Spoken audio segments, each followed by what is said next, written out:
Hey, so I know that this is terribly sad, but this is the last video of my face that you will ever have to watch. So that is the good news of the day. Congratulations! Um, yeah, and congrats on making it to the last week of classes. With all of this craziness, I bet you guys will be glad to not have to spend so much time in front of your screens. I know that that's, yeah, hard for everybody. So you made it almost. I know you have finals and everything ahead of you. Um, but yeah, you're getting there. So, the purpose of today's video is just to make sure that you know what's coming up, what's going to be due, and also to kind of give you, I don't know, a little bit of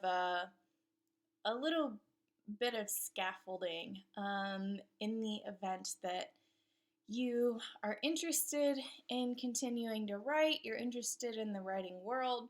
So I'm just going to talk to you very briefly about that. Um, and then sadly, you won't see me anymore. So let's look at the syllabus um, just to make sure, yeah, you guys know what's coming up.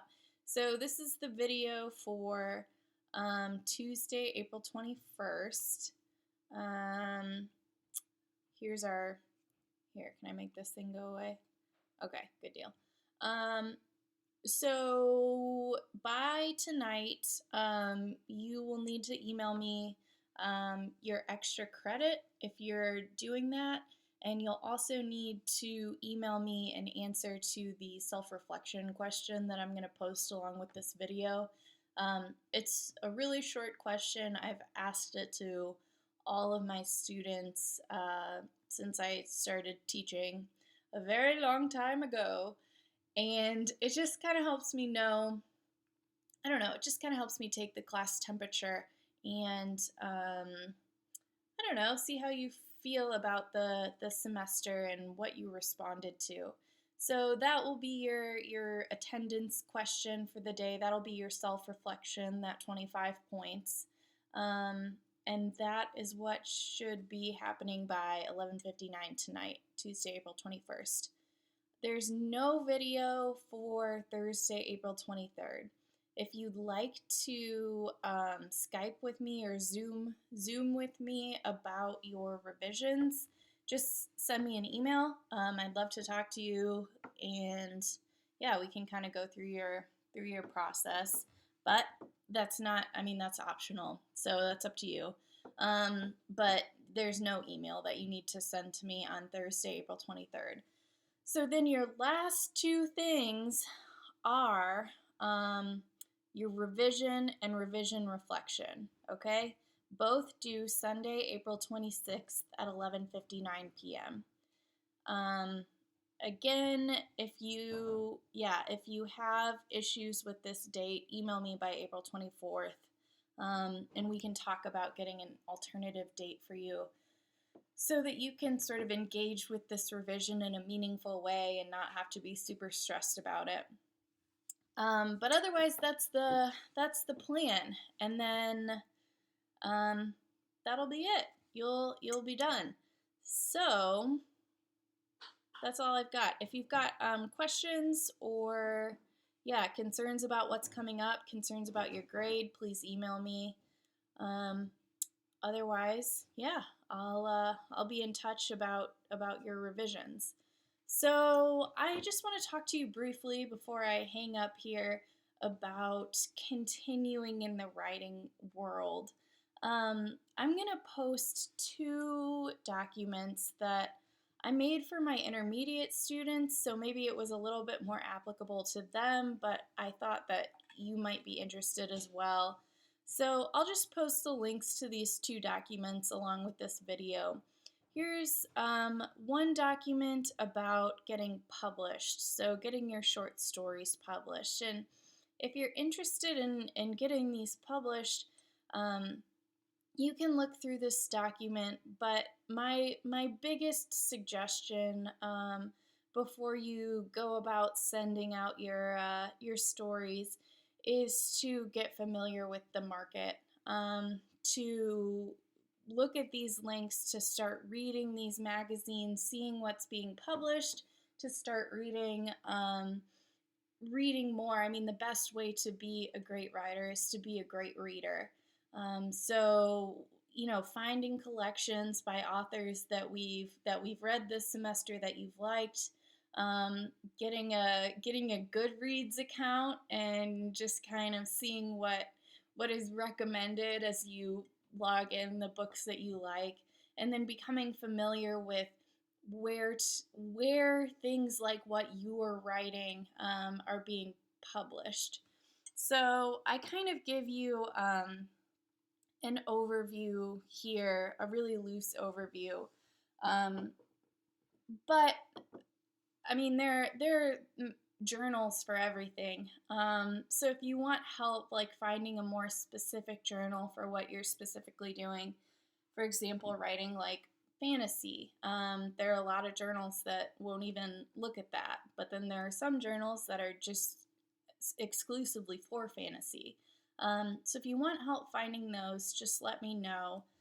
But my best advice to you before you go out and try to publish is just to read a ton, and then use all of those noticing skills that we've been talking about all semester, those critiquing skills, and look at your own work and say, is my work ready? Does it fit in this journal yet? And I feel like, I've given you all of these skills so that you can do that, and you can look at others' work and say, how are they using these techniques, and how could I better or more effectively use these techniques? So that's the little document about getting published. I also have a document about the MFA. If you're interested in pursuing creative writing, the MFA is the Master's in Fine Arts. So that is an option for you if you keep down this creative writing track and it's something that you feel like you have to pursue and you need to pursue, and that creative writing is something that's really important to you. So I know that this is a little bit, maybe a little bit anticipatory or a little bit too early for a lot of you because we've got a lot of freshmen, but it's something to think about, something to keep in mind, especially if you get that creative writing certificate, if you go on to intermediate and then advanced creative writing. The MFA is something to think about and be interested in. So yeah, I won't talk too much about it here because I think a lot of us are just taking this as an elective, but it's a really wonderful experience if this is what you decide that you love and want to do. A lot of times, I mean, the best programs will give you teaching experience as well, and they'll give you sort of a stipend and then a tuition waiver if you teach for them, so you don't have to work another job. You can just teach and write and learn, and that's what I've been doing for the past 6 years in the PhD and my MFA. And yeah, I know I'm biased, but it's a difficult path because it obviously doesn't ensure like an easy tenure track job at the end of it. But there are a lot of things that you can do with the MFA. But to get a tenure track job in a university, you're going to probably need a PhD in a book published by a reputable publishing house. So it's not an easy track, but people do it, and there are a number of jobs you can get. And if you have questions about the MFA, if you have questions about career opportunities with the MFA or PhD, more MFA, then we can talk about that, or even just the English major. We can talk about that. So I want to, support you in your long-term goals and your career goals, but also let you know that this is an opportunity for you as well. So those are the 2 documents I'm posting, and that's kind of all I've got for you. We started this semester by talking about how reading and writing is kind of about empathy, and kind of how short stories force us to look at our current moment and reconcile with what's going on. And I think that a lot of us have been doing that in our writing, especially in these last couple stories we've seen of pandemics and heavy topics. I think that we're all sort of using fiction to process what's going on.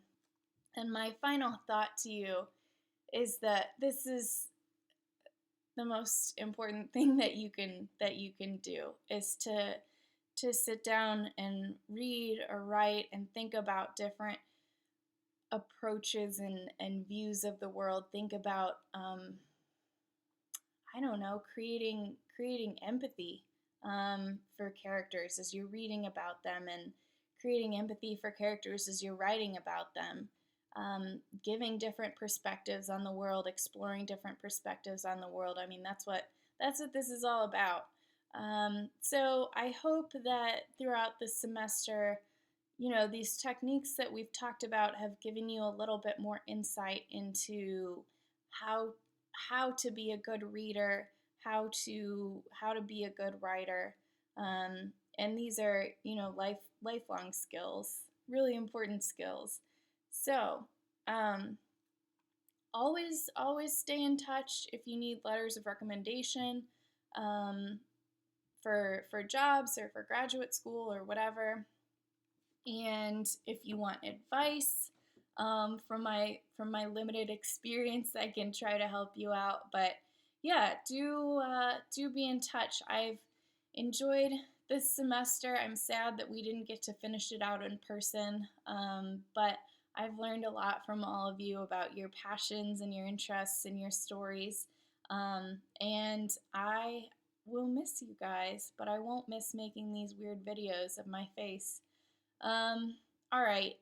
I hope that you guys do well, and get in touch with me if you need me, and go forth and read and write. Bye.